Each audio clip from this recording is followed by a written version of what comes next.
नमस्कार, आप देख रहे हैं आपका अपना चैनल भिवानी हलचल और खबरों के संग में मैं हूं मनोज कुमार। आइए सबसे पहले डालते हैं नजर आज की हेडलाइंस पर। माइक्रो ऑब्जर्वर, मतगणना सुपरवाइजर व सहायकों को दिया गया मतगणना प्रशिक्षण।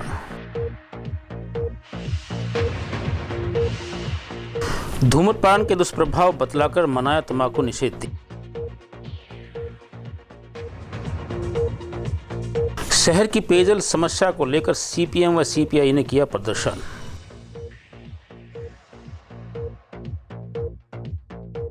मंडी से सरसों के उठान न होने से आढ़ती परेशान।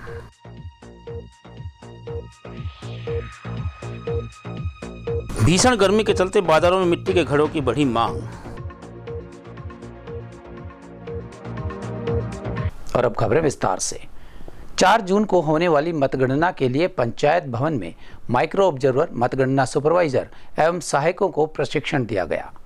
चुनाव प्रशिक्षण नोडल अधिकारी एवं जिला परिषद सीईओ अश्वीर नैन ने कहा कि पूरी सतर्कता के साथ मतगणना दायित्वों का निर्वहन किया जाएगा। उन्होंने मतगणना कार्य के संपूर्ण पहलुओं की विस्तार से जानकारी देते हुए निष्पक्ष और पारदर्शी तरीके से मतगणना के लिए उपयोगी सुझाव दिए और निर्देश भी दिए। चुनाव प्रशिक्षण नोडल अधिकारी अश्वीर नैन ने मतगणना स्टाफ को मतगणना की प्रत्येक बारीकियों को ध्यानपूर्वक सीखने व समझने को कहा। मतगणना से संबंधित सभी जरूरी प्रक्रियाओं व महत्वपूर्ण बिंदुओं को अच्छी तरह से समझ लें ताकि मतगणना करते समय किसी भी प्रकार की दिक्कत न हो। मतगणना प्रारंभ होने से लेकर समाप्ति तक मतगणना कक्ष में गंभीरतापूर्वक कार्य करें। प्रशिक्षण में उन्होंने बताया कि मतगणना के दौरान प्रत्येक राउंड में हर टेबल पर एक कंट्रोल यूनिट मतगणना के लिए आएगी, जिस पर पिंक पेपर सील सहित 3 सील लगी होंगी। इसके बाद एक मशीन की मतों की गणना होने के बाद फॉर्म 17C तथा पार्ट 2 भरकर सुपरवाइजर व काउंटिंग एजेंटों के हस्ताक्षर करवाकर उसकी एक प्रति सहायक रिटर्निंग अधिकारी या पर्यवेक्षक को देनी होगी। उन्होंने कहा कि यह काम आसान है लेकिन सावधानियों से भरा हुआ है। वहीं मतगणना चुनाव प्रक्रिया का एक अहम हिस्सा है, इसलिए मतगणना से संबंधित प्रत्येक अधिकारी व कर्मचारी पूरी सतर्कता के साथ अपनी ड्यूटी करें। आज हमारी जो भिवानी की 4 कॉन्स्टिट्यूंसी है उनकी काउंटिंग स्टाफ, माइक्रो ऑब्जर्वर, उनकी सबकी ट्रेनिंग, प्रथम ट्रेनिंग है जो काउंटिंग स्टाफ की वो हुई है। और उनको ईवीएम से कैसे काउंटिंग करनी है, कैसे राउंड वाइज काउंटिंग करेंगे, कैसे 17C पार्ट 2 भरेंगे, वो सारी डिटेल में उनको बताया गया। और ये भी बताया गया कि अगर किसी का क्लोज बटन प्रेस नहीं है तो उस केस में आप क्या करेंगे, और किसी में अगर रिजल्ट डिस्प्ले नहीं हो रहा तो उस केस में आप क्या करेंगे। और इनको वीवीपैट की काउंटिंग, वीवीपैट से जो काउंटिंग होगी, जो स्लिप की जो 5 मैंडेटरी जो पोलिंग स्टेशन है जिनकी काउंटिंग करनी मैंडेटरी है, वो कैसे की जाएगी, जो वीवीपैट काउंटिंग बूथ के अंदर की जाएगी और उनमें किन किन बातों का ध्यान रखना है, वो भी सभी अच्छी तरह से इनको ट्रेंड किया गया। काउंटिंग वो कॉन्स्टिट्यूंसी वाइज डिफ़र करेगा। कुछ कॉन्स्टिट्यूंसी में 16 राउंड में होगी, कुछ में हो सकता है 15 भी हो, शायद 15 राउंड होंगे, बाकी में 16 होंगे। सभी जितनी भी कॉन्स्टिट्यूंसी है हमारे भिवानी डिस्ट्रिक्ट की 4 कॉन्स्टिट्यूंसी है, उन सब में 14 टेबल काउंटिंग की लगेगी और एक राउंड में 14 पोलिंग स्टेशन की काउंटिंग होगी। और टोटल नंबर ऑफ राउंड कितने होंगे वो डिपेंड करेगा नंबर ऑफ पोलिंग स्टेशन किस कॉन्स्टिट्यूंसी में कितने हैं। लेकिन नॉर्मली हमारे भिवानी की शायद 15 राउंड में कंप्लीट हो जाएगी, बाकी की 16 राउंड में। तंबाकू निषेध दिवस के अवसर पर सिविल सर्जन कार्यालय के सभी अधिकारियों व कर्मचारियों को तंबाकू उत्पादकों के सेवन न करने की शपथ दिलाई गई। सीएमओ डॉक्टर रघुवीर सांडिल्या ने तंबाकू उत्पादकों के उपयोग से होने वाले दुष्प्रभाव के बारे में विस्तृत जानकारी दी। नोडल अधिकारी डॉक्टर आशीष सांगवान ने कहा कि किसी भी व्यक्ति को किसी भी प्रकार के तंबाकू का सेवन कभी नहीं करना चाहिए, क्योंकि यह जानलेवा साबित हो सकता है। वहीं इस अवसर पर अस्पताल में चलाए गए अभियान के तहत बीड़ी सिगरेट का सेवन करने वाले व्यक्तियों को फूल भेंट करके तंबाकू से होने वाले दुष्परिणामों के बारे में जागरूक किया गया। सिविल सर्जन डॉक्टर रघुवीर सांडिल्या ने बताया कि तंबाकू का सेवन करने से और इससे होने वाले नुकसान के प्रति जागरूक करने के उद्देश्य से विश्व तंबाकू दिवस को मनाया जाता है। तंबाकू के सेवन करने से शरीर में कई प्रकार की जानलेवा बीमारी पनप जाती हैं, जिन पर काबू पाना मुश्किल हो जाता है तथा बीमारी ज़्यादा गंभीर होने पर व्यक्ति की मौत भी हो जाती है। उन्होंने सभी से यह भी अपील की है कि वे तंबाकू का सेवन ना करें और दूसरों को भी तंबाकू का सेवन ना करने के बारे में प्रेरित करें। तंबाकू के सेवन से शरीर में होने वाले दुष्प्रभाव के बारे में लोगों को जागरूक करें। नोडल अधिकारी डॉक्टर आशीष सांगवान ने बताया कि भारत में धूम्रपान किए जाने के दौरान उसके धुएं की जद में आने से लगभग 13 लाख मौतें हो रही हैं। भारत तंबाकू का दूसरा सबसे बड़ा उत्पादक और उपभोक्ता देश है। विश्व स्तर पर तंबाकू के सेवन से प्रति वर्ष करीब 90 लाख लोगों की मौत हो जाती है। कि लोगों में धूम्रपान की जो आदतें पड़ी हुई है ये बुरी है। हम लोगों को सेंसिटाइज करना चाहिए कि स्मोक में 250 से ज़्यादा ऐसे एलिमेंट होते हैं जो कि डायरेक्ट और इनडायरेक्ट कैंसर का कारण और बीमारियों का कारण बनती है। आज हमने सभी स्टाफ के जितने भी कर्मचारी थे उनको शपथ ग्रहण करवाया है और पूरे हमारे अस्पताल के परिसर में घूम करके देखा गया है कि कोई स्मोकिंग तो नहीं करता है, क्योंकि पैसिव स्मोकिंग भी हानिकारक होते हैं। और सरकार ने कुछ स्थान हैं जिसमें अस्पताल एक है कि उन्होंने बताया है कि इस परिसर में ये धूम्रपान रहित एरिया है, इसमें कोई भी अगर मान लो धूम्रपान करता है ये कानूनी अपराध है। और इसके लिए हमने आज मुहिम छेड़ी थी। जो धूम्रपान करता हुआ पाया तो उसको एक गुलाब का फूल दे करके उसको आग्रह किया है कि आप यहाँ ये जो हमारा क्षेत्र है धूम्रपान रहित है, इसमें कानूनी का उल्लंघन कर रहे हैं, आप यहाँ उसका धूम्रपान न करें और ये सेहत के लिए बहुत ही नुकसानदायक है। जो हमारे लंग हैं, जो हमारी ऑक्सीजन को विभिन्न अंगों में पहुँचाती है, ये मशीन धूम्रपान से बहुत ही ज़्यादा ख़राब हो जाती है। ये लंग का कैंसर का कारण बनता है, COPD का कारण बनता है और जो बीमारियां होती है उसमें एग्जर्वेशन का भी कारण बनती है। तो हमारी दायित्व बनता है कि हम लोगों को आपके माध्यम से सेंसिटाइज करें कि धूम्रपान बहुत ही हानिकारक है।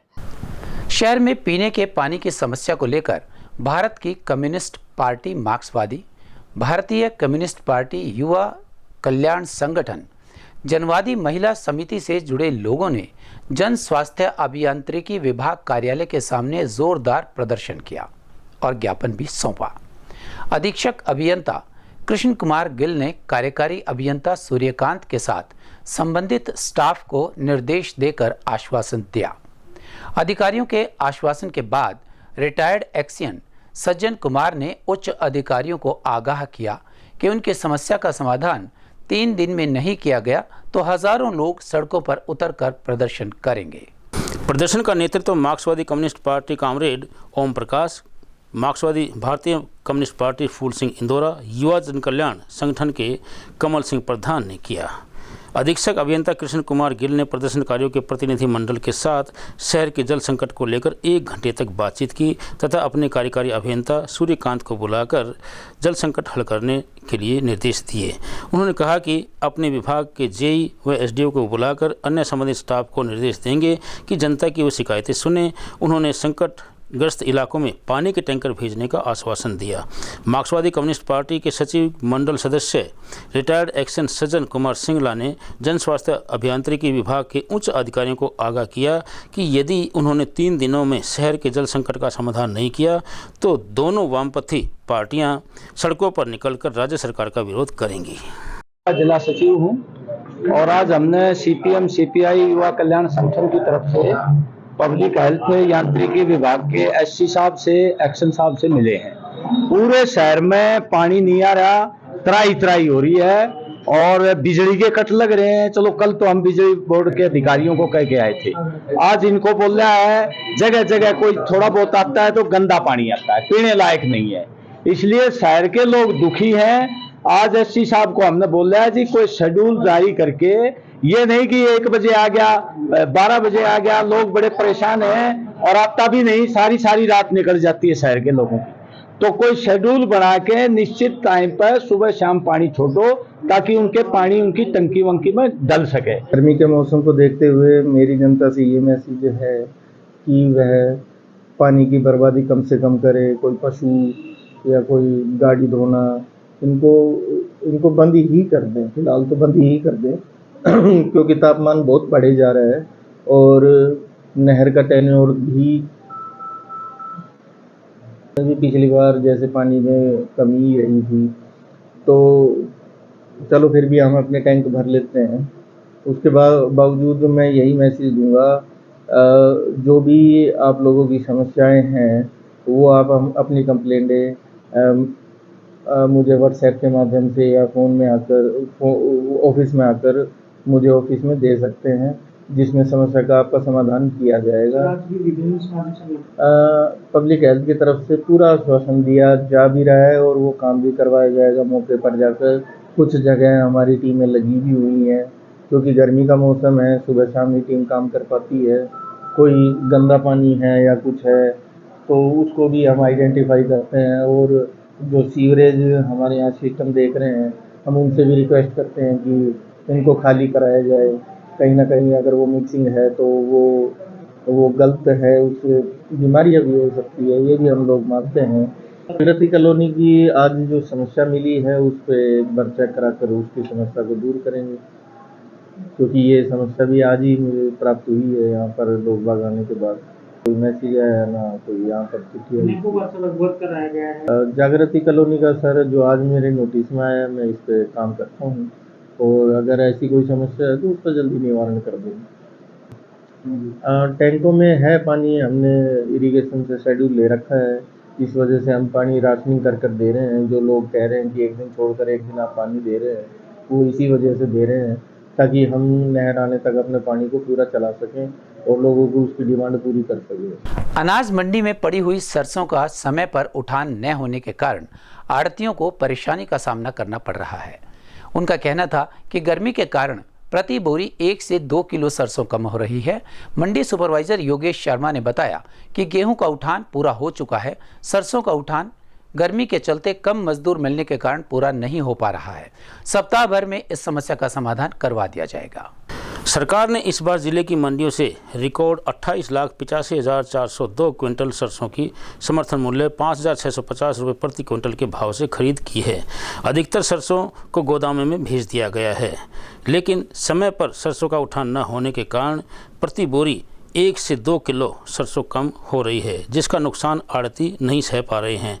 मंडी सुपरवाइजर योगेश ने बताया कि गेहूं का उठान पूरा हो चुका है, वहीं 2,97,158 क्विंटल सरसों का भी उठान हो चुका है। उन्होंने बताया कि गर्मी के चलते मजदूर कम काम कर रहे हैं, जिससे बची हुई सरसों का उठान नहीं हो पा रहा है। साथ ही उन्होंने बताया कि गर्मी ज़्यादा होने के कारण प्रति क्विंटल 1 से 2 किलो सरसों कम हो रही है। उन्होंने कहा कि 1 सप्ताह के अंदर बची हुई सरसों का उठान भी हो जाएगा।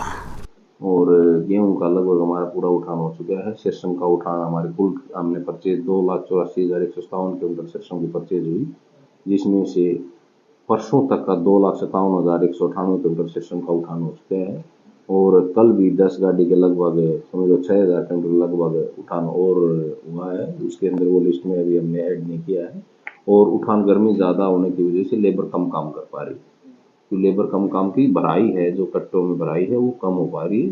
तो हमने फिर भी पूरा निगरानी करते हुए और फर्म को निर्देश दिए कि जल्दी से जल्दी 1 हफ्ते के अंदर अंदर सारा माल उठवा के और गोदाम में लगवाने की भारी प्रयत्न पूरी कोशिश की जा रही है।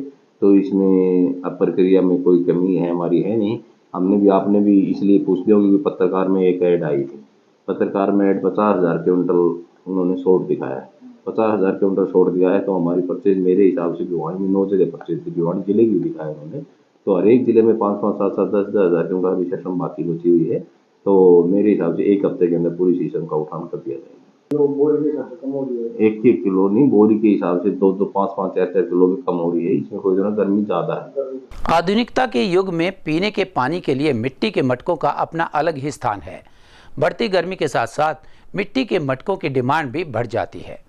अनेक तरह के प्योरीफायर और कंटेनर्स बाजार में आ जाने के बाद भी लोग अपने घर में मिट्टी का मटका रखना पसंद करते हैं। मिट्टी में लाभकारी मिनरल्स मौजूद होते हैं जो अनेक प्रकार के रोगों से लड़ने की क्षमता रखते हैं। फ्रिज के पानी के मुकाबले मिट्टी के मटके का पानी कई गुना लाभदायक होता है। बाज़ारों में कई तरह के वाटर प्योरीफायर कंटेनर्स आने के बाद भी लोग मिट्टी का घड़ा अपने घरों में रखते हैं। मिट्टी में लाभकारी मिनरल्स मौजूद होते हैं जो कई प्रकार के रोगों से लड़ने की क्षमता रखते हैं।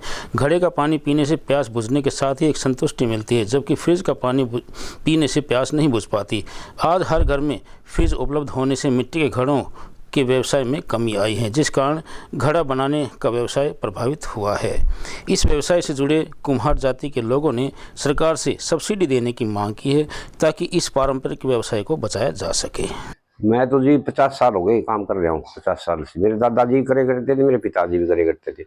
अब हमारे बच्चे तो करते नहीं, क्यों? मिट्टी जगह नहीं है, इसलिए तो ये है, ये जगह नहीं है। और फिर नई नॉलेज हो रही है, बच्चे अपना अपना काम कर रहे हैं और पुराना काम है हमारा। जब तक हिम्मत है जब तक काम करेंगे, बाकी तो फिर पहले से जी तो माल बिकता नहीं था। अब से जनता होगी ज़्यादा, तो अब सने मटके खूब बिकते हैं। हाँ, बदलाव तो हुआ है, ऐसी बात नहीं। पहले कम मटके बनाया करे करते थे, बिक्री नहीं थी। अब शहर हो गया बड़ा और जनसंख्या ज़्यादा बढ़ने से मांग ज़्यादा है माल की। हाँ, पहले हाथ से बनाया करे करते थे, अब ये मोटर लगा दी है, बिजली का काम है, बिजली से चलता है चाक। और अब एक खबर चलते चलते, इस बार का लोकसभा चुनाव कई तरह से महत्वपूर्ण रहा। सबसे बड़ी बात तो यह रही कि प्रदेश में किसी भी मतदान केंद्र पर दोबारा मतदान नहीं हुआ। ऐसा 20 साल बाद हुआ है। भारत के चुनाव आयोग ने इसकी सराहना की है। वर्ष 2004 से 19 तक के लोकसभा चुनाव में कहीं ना कहीं दोबारा मतदान हुआ है। 2004 के लोकसभा चुनाव में हरियाणा में 12 मई को अंबाला, कुरुक्षेत्र, सोनीपत, फरीदाबाद और भिवानी में कुल 11 मतदान केंद्रों पर दोबारा मतदान हुआ। इसी प्रकार 2009 के लोकसभा चुनाव में सिरसा क्षेत्र में 1 मतदान केंद्र पर फिर से मतदान हुआ। 2014 के लोकसभा चुनाव के दौरान गुरुग्राम लोकसभा क्षेत्र में 15 मई को 8 मतदान केंद्रों पर दोबारा मतदान हुआ, जबकि 2019 के लोकसभा चुनाव के दौरान फरीदाबाद क्षेत्र में 19 मई को 1 मतदान केंद्र पर फिर से मतदान हुआ। लेकिन इस बार 2024 के लोकसभा चुनाव में किसी भी क्षेत्र के मतदान केंद्र पर फिर से मतदान नहीं हुआ, जिसका श्रेय चुनाव आयोग, पुलिस और मतदाताओं को जाता है। और अब जाने से पहले एक नजर आज की हेडलाइंस पर।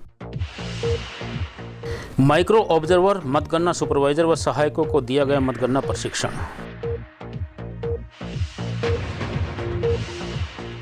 धूम्रपान के दुष्प्रभाव बतलाकर मनाया तंबाकू निषेध दिवस। शहर की पेयजल समस्या को लेकर सीपीएम व सीपीआई ने किया प्रदर्शन।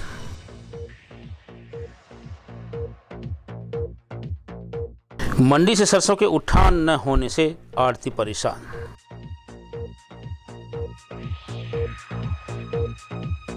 भीषण गर्मी के चलते बाजारों में मिट्टी के घड़ों की बढ़ी मांग। हमारे आज के अंक में बस इतना ही। अगले अंक के लिए देखते रहेगा आपका अपना चैनल भिवानी हलचल।